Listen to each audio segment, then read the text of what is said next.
नमस्कार दोस्तों, मैं प्रशांत शास्त्री उकलकर स्वागत करता हूं आप सभी का आपके अपने YouTube चैनल में जिसका नाम है संस्कृत सुधा।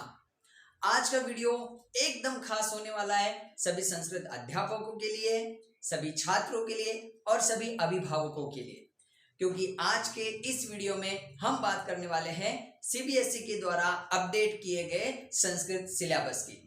तो बिना देर किए आइए शुरू करते हैं आज का वीडियो। प्यारे दोस्तों, सबसे पहले हम बात करेंगे आपके पाठ्यक्रम में निर्धारित की गई किताबों के बारे में। जो छात्र रेगुलर संस्कृत पढ़ते हैं अर्थात जिनका सब्जेक्ट कोड 122 है, उन स्टूडेंट्स के लिए CBSE के द्वारा शेमुशी भाग 2 की पाठ्य पुस्तक अभ्यासक्रम के लिए निर्धारित की गई है। और अगर व्याकरण की किताब की बात करें तो अभ्यासवान भव भाग 2 और व्याकरण विधि, ये 2 किताबें अभ्यासक्रम के लिए निर्धारित की गई है। चलिए अब बात करते हैं रिवाइज्ड सिलेबस की। रिवाइज सिलेबस की बात करने से पहले मैं आपको अपडेट करना चाहूंगा कि अब CBSE के द्वारा टर्म 1 और टर्म 2 अर्थात प्रथम सत्र और द्वितीय सत्र, ऐसी 2 सत्रों में परीक्षा आयोजित नहीं की जाएगी। इसलिए जो भी आपकी वार्षिक अर्थात फाइनल एग्जाम होगी उसमें आपको चैप्टर 1 से लेकर जो भी आपका लास्ट चैप्टर है वहां तक के सारे पाठ पढ़ने पड़ेंगे। तो आइए अब देखते हैं कौन से पाठ आपके पाठ्यक्रम में रखे गए हैं और कौन से पाठों को हटा दिया गया है।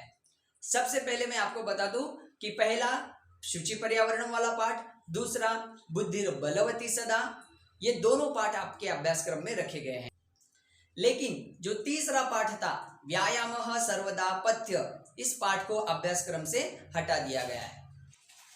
चौथा शिशुलालनम, पांचवा जननी तुल्य वत्सला, छठा सुभाषितानि, सातवा सौहार्दम प्रकृतेः शोभा, आठवां विचित्रः साक्षी और नौवा सुक्तयः, ये सभी पाठ आपके पाठ्यक्रम में रखे गए हैं। जबकि 10वां पाठ भूकंप विभीषिका आपके पाठ्यक्रम से हटा दिया गया है। इस बार 11वां पाठ प्राणेभ्योपि प्रियः सूरद, इसको भी पाठ्यक्रम से हटा दिया गया है। और अन्योक्तयः, जो पाठ अभी तक सिलेबस में नहीं था, उस पाठ को सिलेबस में रखा गया है। अब बात करते हैं आपके क्वेश्चन पेपर फॉर्मेट अर्थात प्रश्न पत्र प्रारूप की। प्यारे छात्रों, इस बार भी आपके प्रश्न पत्र में 4 खंड रहेंगे, जिसमें सबसे पहला रहेगा क खंड, जो अपठित अवबोधन के लिए पूछा जाता है, जिसके अंतर्गत आपको एक अपठित अवबोधन अर्थात एक अनसीन पैसेज पूछा जाता है और ये 10 अंकों के लिए पूछा जाएगा। दूसरा ख खंड रहेगा रचनात्मक कार्यम का, जिसमें आपको औपचारिक अथवा अनौपचारिक पत्र लेखन का एक प्रश्न पूछा जाता है 5 अंकों के लिए। उसी में दूसरा प्रश्न रहता है चित्र वर्णनम का या फिर अनुच्छेद लेखन का, और ये दोनों ही प्रश्न आपको 5 अंकों के लिए पूछे जाते हैं। और तीसरा प्रश्न रहता है अनुवाद लेखन का, जहां आपको अंग्रेजी अथवा हिंदी में दिए गए वाक्यों का संस्कृत में अनुवाद करना होता है, ये भी 5 अंकों के लिए है। तो इस प्रकार पूरा रचनात्मक कार्य आपको 15 अंकों के लिए पूछा जाएगा। तीसरा ग खंड है, जो आपको 25 अंकों के लिए पूछा जाएगा और ये अनुप्रयुक्त व्याकरण पर आधारित होता है। और चौथा घ खंड है, जिसके अंतर्गत आपको पठित अवबोधनम अर्थात आपके टेक्स्ट बुक के आधार से प्रश्न पूछे जाते हैं और ये आपको 30 अंकों के लिए पूछा जाता है। तो इस प्रकार इन चारों खंडों के मिलाकर 10, 15, 25 और 30 कुल 80 अंकों का आपका प्रश्न पत्र रहेगा।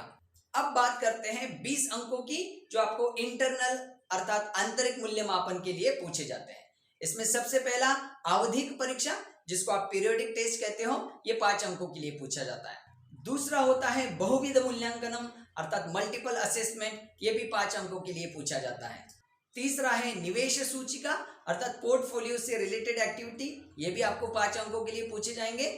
और चौथा लैंग्वेज स्किल डेवलपमेंट अर्थात भाषा संवर्धन गतिविधि, और ये भी 5 अंकों के लिए पूछे जाते हैं। इस प्रकार 20 अंक आंतरिक मूल्यमापन के लिए निर्धारित किए गए हैं। तो 80 अंक वार्षिक परीक्षा के और ये 20 अंक आंतरिक मूल्यमापन के, इस प्रकार कुल 100 अंकों का यह संस्कृत विषय रहता है।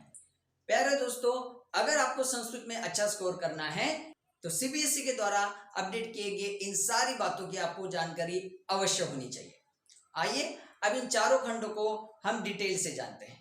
सबसे पहला खंड था क खंड, जिसमें एक अपठित अवबोधन अर्थात अपठित अनुच्छेद आपको दिया जाता है, अनसीन पैसेज आपको दिया जाता है, जिस पर आपको एक पदेन उत्तरत, पूर्ण वाक्येन उत्तरत, शीर्षक लेखनम और भाषिक कार्यम के प्रश्न पूछे जाते हैं।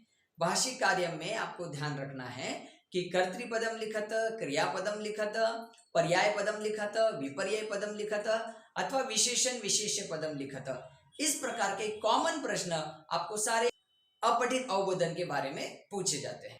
अगर हम बात करें दूसरे ख खंड की, तो इसमें रचनात्मक कार्य में आपको 5 अंक के लिए औपचारिक अथवा अनौपचारिक पत्र लेखन का एक प्रश्न आता है। दूसरा चित्र वर्णन का प्रश्न होता है, जिसमें दिए गए चित्र को देखकर आपको संस्कृत में 5 अनुवाद के वाक्य लिखने होते हैं और उसके लिए अनुच्छेद लेखन का और का प्रश्न भी रहता है। और ख खंड में तीसरा प्रश्न रहता है अनुवाद लेखन का, जहां आपको 7 हिंदी या अंग्रेजी वाक्य दिए जाते हैं और उनको आपको संस्कृत में अनुवादित करके लिखना होता है। अब बात करते हैं ग खंड की। यह अनुप्रयुक्त व्याकरण पर आधारित है। कुल 25 अंकों का यह खंड होता है, जिसमें आपको संधि से संबंधित प्रश्न पूछे जाते हैं 4 अंकों के लिए, समास प्रकरण से संबंधित प्रश्न पूछे जाते हैं 4 अंकों के लिए, प्रत्ययों से संबंधित प्रश्न पूछे जाते हैं 4 अंकों के लिए, वाच्य परिवर्तन से संबंधित प्रश्न पूछे जाते हैं 3 अंकों के लिए, समय लेखन आपको पूछा जाता है 4 अंकों के लिए, अव्यय पदानी का प्रश्न पूछा जाता है 3 अंकों के लिए, और इसके अलावा संशोधन कार्यम अर्थात अशुद्धि संशोधनम, इस प्रकार का प्रश्न पूछा जाता है 3 अंकों के लिए। तो कुल मिलाकर ये 25 अंक आपके व्याकरण भाग से संबंधित होते हैं। अब बात करते हैं घ खंड की। ये पठित अवबोधन से संबंधित प्रश्न है जो कुल 30 अंकों के लिए पूछा जाता है, जिसमें आपको एक गद्यांश, एक पद्यांश और एक नाट्यांश दिया जाता है जो 5 अंकों के लिए होता है। इन तीनों अपठित अवबोधन के माध्यम से आपको एक पदेन उत्तरत 1 अंक के लिए, पूर्ण वाक्येन उत्तरत 2 अंक के लिए और भाषिक कार्यम से संबंधित प्रश्न 2 अंकों के लिए पूछा जाता है। तो इस प्रकार गद्यांश 5 अंकों के लिए, पद्यांश 5 अंकों के लिए और नाट्यांश 5 अंकों के लिए कुल 15 अंक आपके पठित अवबोधन अर्थात टेक्स्ट बुक से संबंधित हो गए। इसके अलावा आपको प्रश्न निर्माणम का प्रश्न पूछा जाता है 4 अंकों के लिए, अन्वय लेखन अथवा भावार्थ लेखन का प्रश्न भी पूछा जाता है 4 अंकों के लिए। इसके बाद घटनाक्रम लिखने के लिए आपको एक प्रश्न पूछा जाता है, वो भी 4 अंकों के लिए होता है, जिसमें दिए गए 8 वाक्यों को आपको कहानी के क्रम से घटित घटनाओं के अनुसार क्रमशः लिखना होता है। और घ खंड के अंतर्गत अंतिम प्रश्न है प्रसंगानुकूलम अर्थ चयनम। प्रसंगानुकूलम अर्थ चयनम में एक वाक्य दिया जाता है, उसमें दिए गए अधोरेखित शब्द का उस वाक्य में क्या अर्थ है, उस सही अर्थ का चुनाव आपको इसमें करना होता है। ये प्रश्न पूछा जाएगा 3 अंकों के लिए। तो प्यारे छात्रों, यहाँ पे हमने बात की है 10वीं कक्षा के लिए पुनर्निर्धारित पाठ्यक्रम की। तो दोस्तों, वीडियो को लाइक कीजिए, कमेंट कीजिए और आपके दोस्तों के साथ शेयर कीजिए, और हाँ, सब्सक्राइब करना मत भूलिए। चलिए मिलते हैं अगले वीडियो में, तब तक के लिए धन्यवाद। पुनर्मिलामः।